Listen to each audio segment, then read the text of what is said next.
క్రీస్తునందు నా సాటి దేవుని కుటుంబ ప్రజలైన మీ అందరికీ టీవీ ద్వారా దిద్దుబాటే సిద్ధపాటు అనే ఈ దేవుని ఆలోచన సభలో చేరిన మీ అందరికీ ప్రభు పేరిట సమాధానం దైవదేవులు కలుగునుగాక. నేరుగా సందేశంలోకి వెళ్దాం. అంశాన్ని మొదట ప్రకటిస్తున్నాను. మూలరాయి ముగింపు రాయి. చాలా విశిష్టమైన ఉన్నతమైన సందేశం ఇది. 147వ కీర్తనలో మొదటి 2 వచనాలు చదువుకుందాం. యెహోవాను స్తుతించుడి, యెహోవాను స్తుతించుడి, మన దేవునికి స్తోత్రగానము చేయుట మంచిది, అది మనోహరము, స్తోత్రము చేయుట ఒప్పిదము. యెహోవాయే యెరూషలేమును కట్టువాడు, చెదరిన ఇశ్రాయేలీయులను పోగు చేయువాడు. దేవునికే మహిమ కలుగునుగాక. భక్తుడైన దావీదు, మహారాజైన దావీదు రాస్తున్న కీర్తనలో ఆయన్ని స్తుతించడం మంచిది, అది మనోహరము, శ్రేష్టము, గొప్పది అన్నీ చెప్తూ ఎందుకు స్తుతించాలో కారణాలు వివరిస్తూ వస్తుండగా మొదటి కారణం ఒక ప్రస్తావన చేశాడు. బైబిల్ గ్రంథం ఎంత మర్మభరితమైనదో, ఒకే వచనములో ఎన్ని భిన్నమైన అర్థాలను దేవుడు జతపరిచి దాన్ని ఒక వజ్రంగా మార్చాడో ఇప్పుడు మనం ఇది ధ్యానించినప్పుడు అర్థమవుతుంది. ఎందుకంటే ఇటీవలి కాలంలో మనం చూస్తున్నాం, చాలా చర్చలు జరుగుతున్నాయి. స్కాలర్స్ ఒకవైపు, క్రైస్తవ వ్యతిరేకులు ఒకవైపు ఒక పోరాటం జరుగుతుంది. ఈ పోరాటంలో భాగంగా క్రైస్తవ సమాజాన్ని పూర్తిగా మర్చిపోయేటట్లు ఒక పొరపాటు వాక్య ఇటు క్రైస్తవుల్లోనూ స్కాలర్స్లో నుండి ఆ పొరపాటును ఆధారం చేసుకొని ఎద్దేవా చేస్తూ ఇటు క్రైస్తవ వ్యతిరేకులలో నుండి కొన్ని విభిన్న స్వరాలు బయటకు వస్తున్నాయి. ఈ విభిన్న స్వరాలకు ఏకస్వరం జవాబు అవ్వాలని దేవుడు నన్ను ప్రేరేపించగా ఈ సందేశం త్వరగా క్రైస్తవ సమాజంలోనికి వెళ్తే బాగుంటుంది అనే ఆలోచనతో ఈ సందేశం మీకు ముద్రిస్తున్నాను. బైబిల్లో ఉన్నటువంటి వచనాల పరిధిలో క్రైస్తవ సమాజం ఎలా ముద్రించబడింది అంటే, దీన్ని ఒక థియరీస్గా మార్చి, లేదంటే ఒక సబ్జెక్టుగా మార్చి, థియోలాజికల్గా ఉండే సబ్జెక్టులన్నింటినీ కూడా మహాజ్ఞానులు, మహాపండితులు ఎందరో ఇది ఇలాగైతేనే ఇలా అవుతుంది అనే ఒక అభిప్రాయానికి వచ్చి దానికి ఒక ముగింపు పలికారు. సో అలా ఒక్కొక్క థియరీ బైబిల్ గ్రంథం పరంగా కొన్ని ఉన్నాయి. ప్రసంగ శాస్త్రం ఒకటి ఉంది, దేవదూతల శాస్త్రం ఒకటి ఉంది, క్రీస్తు శాస్త్రం ఒకటి ఉంది, దైవ శాస్త్రం ఒకటి ఉంది. ఇలా ఒక్కొక్క శాస్త్రం బైబిల్ గ్రంథంలో ఉన్నటువంటి వాటిని విడదీసి సపరేట్గా చేశారు. ప్రతిదానికి అందరి అభిప్రాయాలు సేకరించడం జరిగింది. అన్ని రకాల ఆధారాలు ముద్రించి పెట్టారు. ఇప్పుడు ఇవన్నీ అవైలబుల్గా అందరికీ ప్రపంచమంతటా అనేక భాషల్లో ఉన్నాయి. ముఖ్యంగా ఇంటర్నేషనల్ లాంగ్వేజ్ అయిన ఇంగ్లీష్లోనే ఎక్కువగా మనకు అందుబాటులో ఉంది ఆ సబ్జెక్ట్ అంతా కూడా, తెలుగులో కంటే కూడా. వీరందరి ఉద్దేశము, వారి చరిత్ర ఆధారాలు, ప్రవక్తల లేఖనాలు, దాని మీద ఉన్నటువంటి వీరి అభిప్రాయం, అనుభవం జతపరిచి రాసినటువంటి పుస్తకాలు అవన్నీ. స్కాలర్స్ మెథడ్ అని అంటారు కూడా వాటిని, నైపుణ్యత కలిగిన వారి ఆలోచన. సో దాని విషయంలో వారు ఒక స్టాండర్డ్ కలిగి ఉన్నారు, దానిపైనే నిలబడి ఉన్నారు. ఏమిటండి అంటే, ఎప్పుడైనా ఒక లేఖనం చదివితే పైన కూడా చదవాలి, కింద కూడా చదవాలి. అప్పుడు అది ఏ సందర్భానికి సంబంధించిందో తెలిసిపోతుంది. ప్రసంగ శాస్త్రంలో నేర్పిస్తారు ఇది. మనం ఒక లేఖనం పట్టుకొని దాన్నే వివరించే ప్రయత్నం చేయకుండా, ఆ వివరించే ప్రయత్నంలో అసలు ఆ లేఖనం ఏ ఉద్దేశంతో రాయబడింది, ఎక్కడ ముగింపయింది, ఈ రెండింటిని దృష్టి పెట్టి ప్రసంగం చేయాలనేది మొదట చెప్తారు. ఈ మెథడ్ ఏదైతే ఉందో ఇది వాస్తవం, 100% దీన్ని ఎప్పుడు అబద్ధం అనడానికి లేదు. ఇది ఖచ్చితం కూడా. ఇప్పుడు కూడా నేను చదివినప్పుడు అదే నేపథ్యాన్ని నేను మీ ముందు ప్రస్తావించాను. ఎందుకు స్తుతించాలో చెబుతున్నాడు, కారణాలు అన్నాను. నేను డైరెక్ట్ కారణం చెప్పలేదు, స్తుతించమంటున్నాడు. అయితే ఎందుకు స్తుతించమంటున్నాడో కింద కొన్ని కారణాలు ఇచ్చాడు, వరుసగా చాలా ఇచ్చాడు. అయితే 2వ వచనాన్ని ప్రత్యేకంగా నేను దృష్టి నిలుపుతున్నాను. ఉద్దేశం ఒకలాగుంది, ముగింపు కూడా ఒకలాగుంది, వాస్తవమే. అయితే మధ్యలో వాడిన వచనాలు ఈ ఉద్దేశాన్ని ఆధారం చేసుకునే ఉండాలి, కానీ ఇంకొక దాన్ని ఆధారం చేసుకోవడానికి వీలు లేదు అనేది స్కాలర్ మెథడ్. నేను ఈ చివరి దినాల్లో దేవుని ఆలోచన ప్రకటించడానికి దేవుని చేత పురికొల్పబడి పరిశుద్ధాత్మ దేవుని ద్వారా పొందినటువంటి ఆనతి ద్వారా, ఆజ్ఞ ద్వారా ప్రకటిస్తున్నాను. లేదు, మనుష్య జ్ఞాన పరిధిలో ఉన్నటువంటి ఆ మెథడ్ మాత్రం వాస్తవమే, కానీ అదే సర్వసత్యం కాదు. అలా ఒక ఉద్దేశాన్ని బేస్ చేసుకునే ఒక లేఖనాన్ని మనం తప్పకుండా అలాగే చూడాలి, ఇంకొకలాగా చూడడానికి వీలు లేదు అనేది సాతాన్ మెథడ్ కూడా. మీకు అర్థమయ్యేటట్టు చెప్తాను. ఏదైనా తోట ప్రస్తావన వచ్చినప్పుడు శిలువ యజ్ఞ ప్రస్తావన రాయబడిందని నేను ఒక ప్రసంగం చేశాను. ఇప్పుడు అక్షరాన్ని మాత్రమే చూసి పైన కింద పరిస్థితులు మాత్రమే చూసి దాన్ని మనం చెప్పాలి, కానీ దానికి లౌకికార్థం ఏమి ఎత్తుకోకూడదు, వేరే అర్థాలు ఏం చెప్పుకోకూడదు అన్న ఈ స్కాలర్ మెథడే వాస్తవం అయితే దీన్ని మనం తప్పక కొట్టివేయాల్సి వస్తుంది. ఆ మెథడ్ని ఈ విషయంలో అన్ని విషయాల్లో కొట్టేయకూడదు. నేను మరలా చెప్తున్నాను, నేను దేన్నైనా ఖండిస్తూ వ్యతిరేకిస్తున్నానంటే ప్రతి కోణంలో ఖండిస్తున్నట్టు కాదు. నేను నా ప్రతి ప్రసంగంలో చెప్తాను, వారు మాట్లాడింది కూడా ఒక కోణంలో రైటే అంటుంటాను. నేను ఆ వాస్తవ కోణాన్ని దృష్టి పెట్టే అనవసరమైన కోణాలను కొట్టేస్తుంటాం. మనం వాస్తవాన్ని ఎప్పుడు కొట్టేయకూడదు, ఎందుకంటే అది దేవుని వలన కలిగినదై ఉంటుంది, జ్ఞానమై ఉంటుంది, ప్రయోజనకరమైనదై ఉంటుంది. వాస్తవాన్ని ఎప్పుడు కొట్టేయడానికి లేదు, కానీ అవాస్తవమైన వాటిని బలపరుస్తుంది అనుకోండి, వారి అభిప్రాయం తప్పక కొట్టివేయాల్సి వస్తుంది, చేదు వేర్లను మొలిపిస్తుంది అన్నమాట. ఈ విశాల భావం గుండె నిండా పెట్టుకుని ఉన్న సేవకుడుగా నేను ప్రస్తావిస్తూ ప్రతి వచనానికి ముందు వెనక పరిస్థితిని చూసి ముందు వెనక ఉద్దేశాలను బట్టి జరిగిన స్థితిని బట్టి వివరించాలి, వర్ణించాలి. ఇది బోధకులకు తప్పనిసరి. కానీ ఆదికాండంలో సర్ప సంతానానికి స్త్రీ సంతానానికి మధ్యలో వైరము కలుగును అని అన్నాడు. అది అక్షరార్థంగా ఎలా తీసుకోగలమా? తీసుకోలేము. స్త్రీ సంతానం ఎవరు? మరి అది ఎలా చెప్తున్నారు? అంత స్పష్టత ఎలా వస్తుంది? అక్కడ అలా తీసుకోవద్దు కిరణ్ పాల్ గారు. ఎవరితో అన్నాడు? ఇటేమో సర్పంతో అన్నాడు, ఇటేమో అవ్వతో అన్నాడు. అయితే అవ్వ సంతానమే రావాలి, ఇటు సర్ప సంతానమే రావాలన్నారు అనుకోండి, ఏమైనా సరైన వాక్యాన్యమేనా అది? ఇలా ఉంటుంది. ప్రతి మెథడ్ని ఇలాగ వాడతారు వాళ్ళు. దీనివల్ల ఇప్పుడు తప్పుడు మెథడ్స్ అన్నీ బయటకు వచ్చాయి. ఒక స్కాలరు ఇలాంటి మెథడ్ని మాత్రమే వాడి యోనాని పాతాళానికి పంపించేసాడు. యోనా మరణ వివాదం మెసేజ్ గుర్తుందా మీకు? పాతాళము నుండి మొరపెట్టుచున్నానన్న మాట పట్టుకున్నాడు మహానుభావుడు.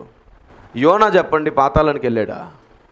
చాపగర్భంలో ఉన్నాడు అని రాయబడితే లేదు, యోనా చనిపోయాడంట, పాతాళానికి కూడా వెళ్ళాడంట. మీరు చెప్పండి, పాతాళంలోంచి ఎవరు మొరపెడతారు? చనిపోయిన వారే కదా అనేది స్కాలర్ మెథడ్. యోనా 3 రాత్రింబగళ్ళు ఎక్కడున్నాడని ప్రభు చెప్పారు, మరి పాతాళంలో ఉన్నాడని స్కాలర్ చెప్పడం ఏంటి విచిత్రం? సో నేను చెప్తున్నాను, 2 సంవత్సరాల క్రితం ఒక మెసేజ్ చేశాను. ఈ లోకం ఎక్కువగా చదువుకొని ఉన్న వారి డిగ్రీల మాటలు ఎక్కువ పట్టించుకుంటుంది, అదే సాతాను వాడుకుంటున్నాడు.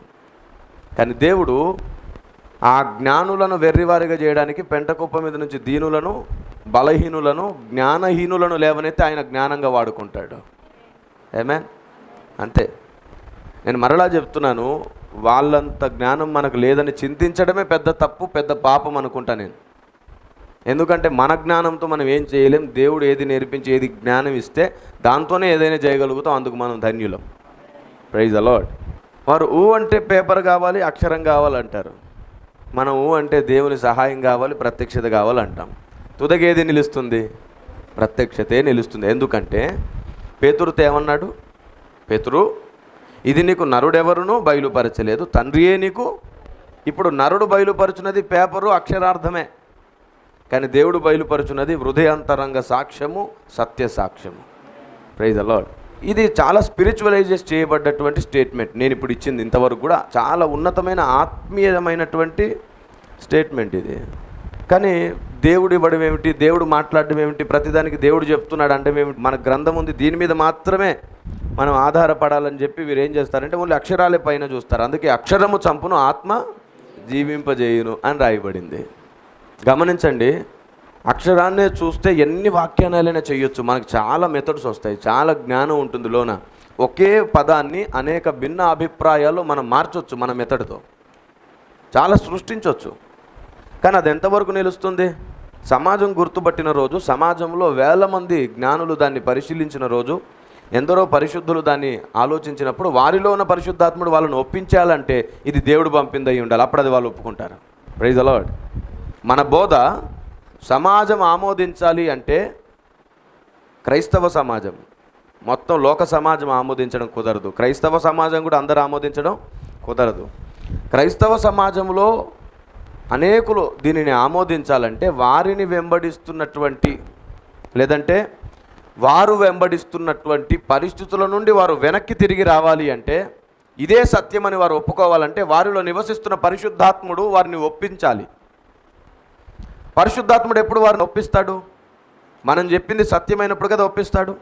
మనం చెప్పింది సత్యం అవ్వాలంటే మనం ఎవరు చెప్పింది చెప్పాలి?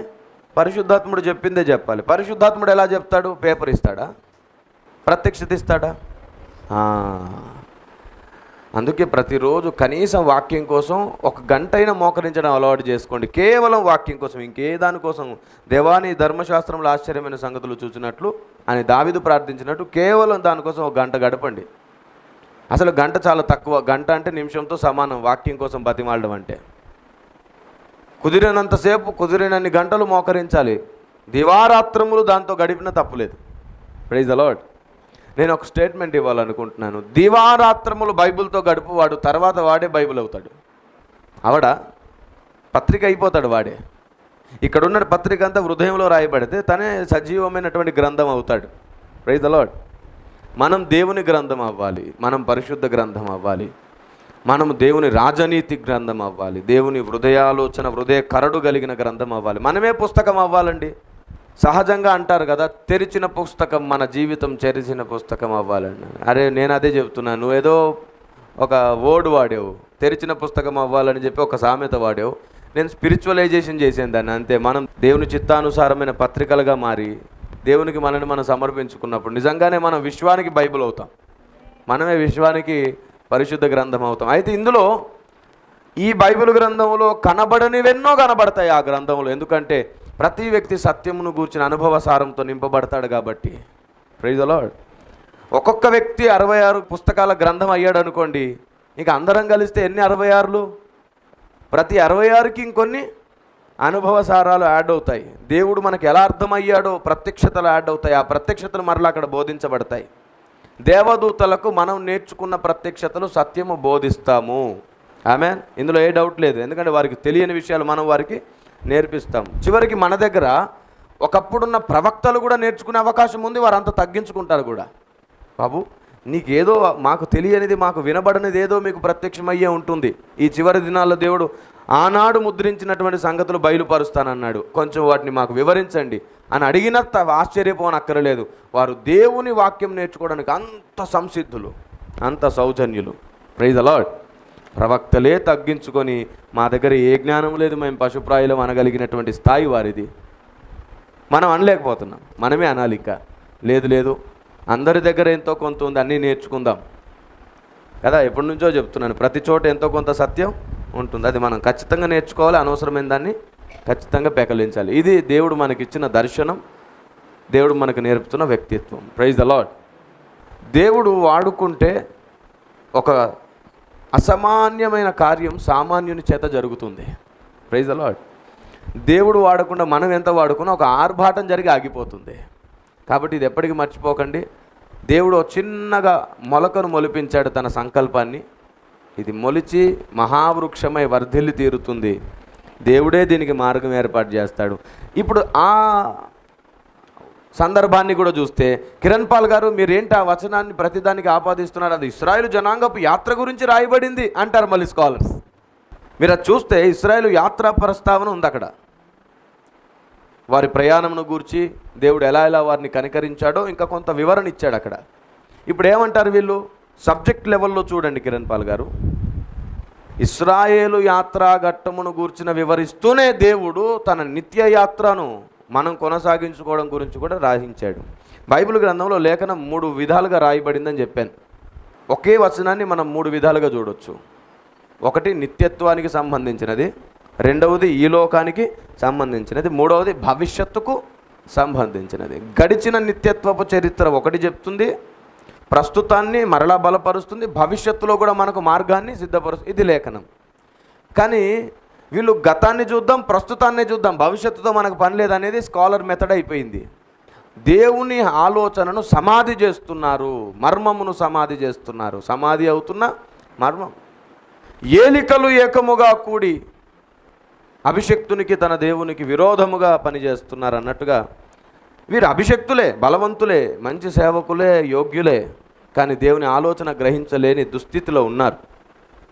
దావీదు కాలంలో కూడా ఇదే జరిగింది. ఆయన మాట్లాడుతుంటే చాలామంది పెద్దలు, చాలామంది మహానుభావులు ఆయనకు వ్యతిరేకులు అయ్యారు. అతని ప్రతి మాటను అపార్థం చేశారు. అసలు ఆ మాట ఎందుకు అన్నాడు తెలుసా మీకు? అది ఓన్లీ పర్సనల్ ఇష్యూస్ కాదండి. బోధ గురించి దేవుడు ఆయనకి ఇచ్చిన విశేషమైన ప్రత్యక్షతను ప్రకటించేవాడు దావీదు. కృపను గూర్చి, జ్ఞానం గూర్చి పాడుతుండేవాడు. అప్పటి కాలపు జ్ఞానులు నిందిస్తూ ఉండేవారు ఆయన్ని.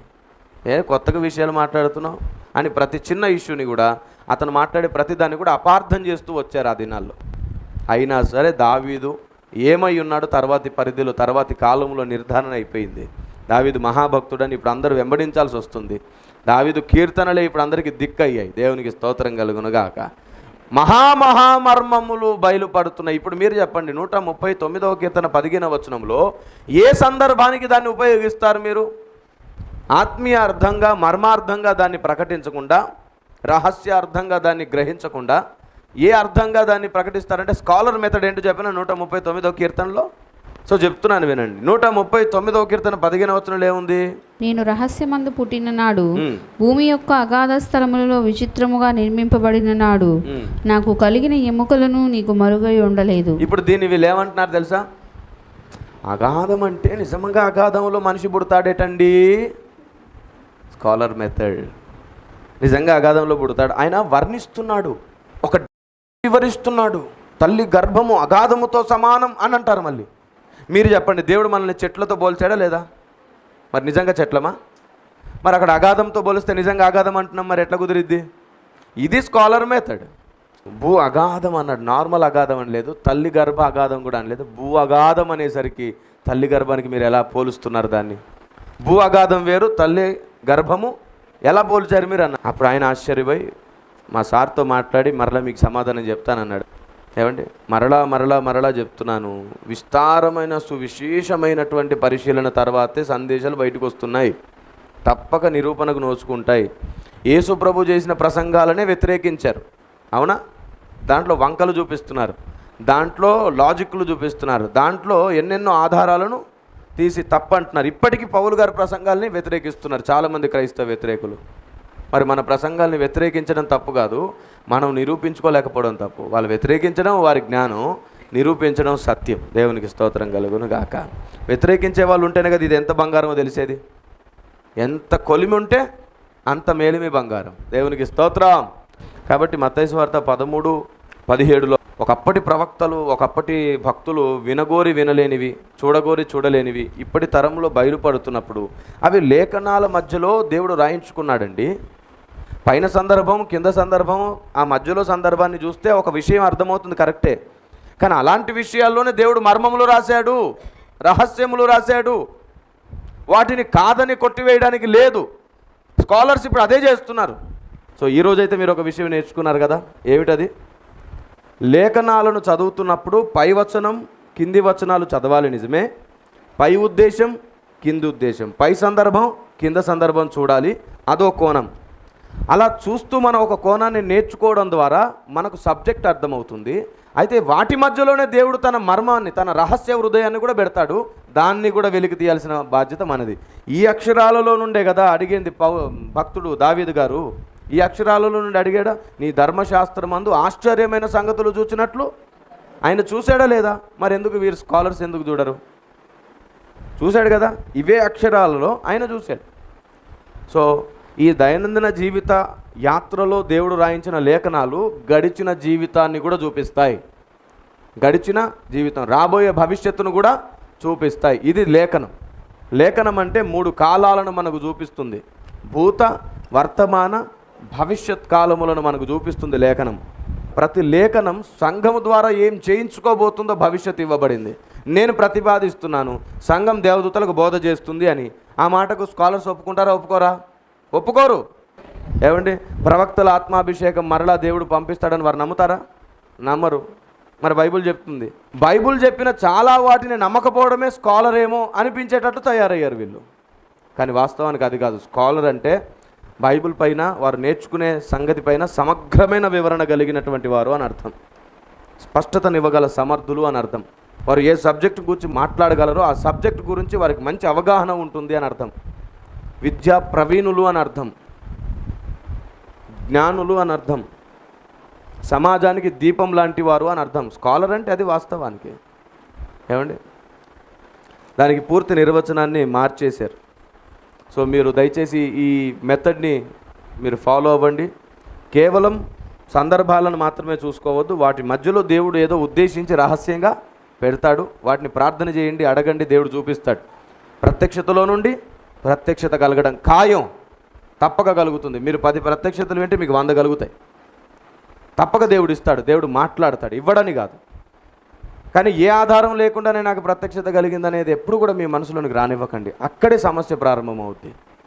మనకొక ప్రామాణిక ఆధారం ఉండాలి. దాంట్లోంచి వందల ప్రత్యక్షతలు వస్తాయి. ఆమేన్. అదే సత్యం అవుతుంది. ఇప్పుడు నేను భూగర్భములోనే ఆత్మలు చేయబడ్డాయని నేను లేఖనాలను వాడకుండా చెప్పగలనా? సో ఒకటి ఆధారమైంది కాబట్టి ఇంకొక ఆలోచన మెథడ్ మనకి వస్తుంది.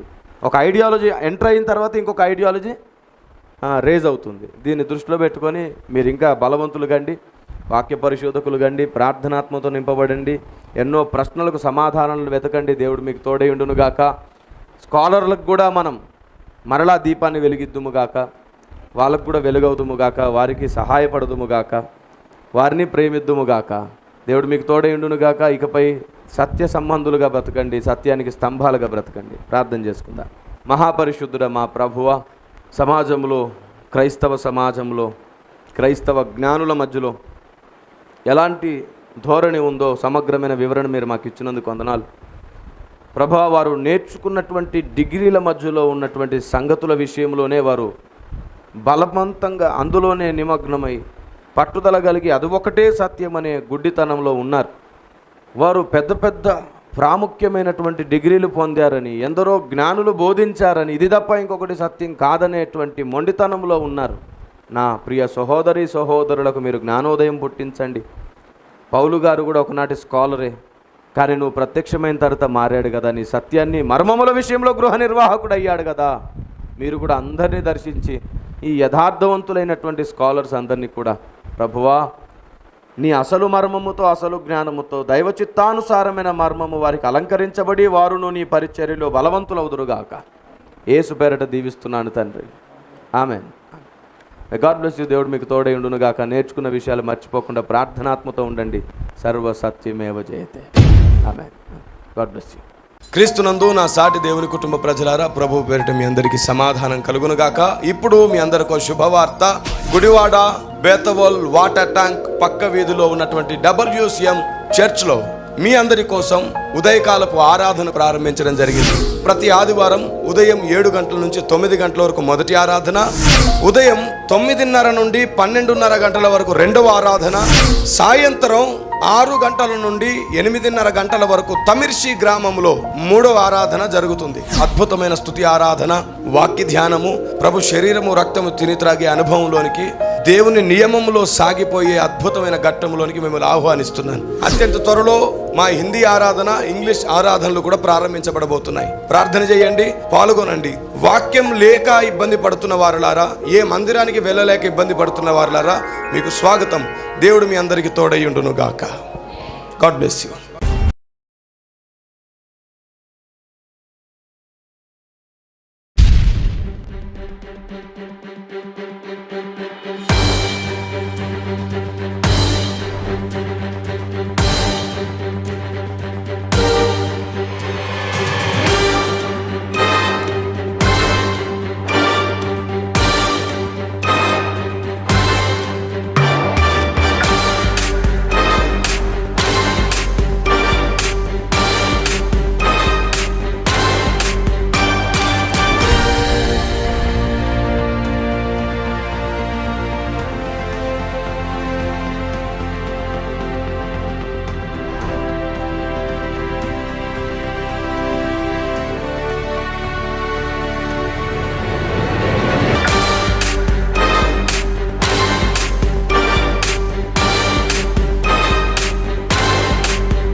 చీకటిలో క్రైస్తవం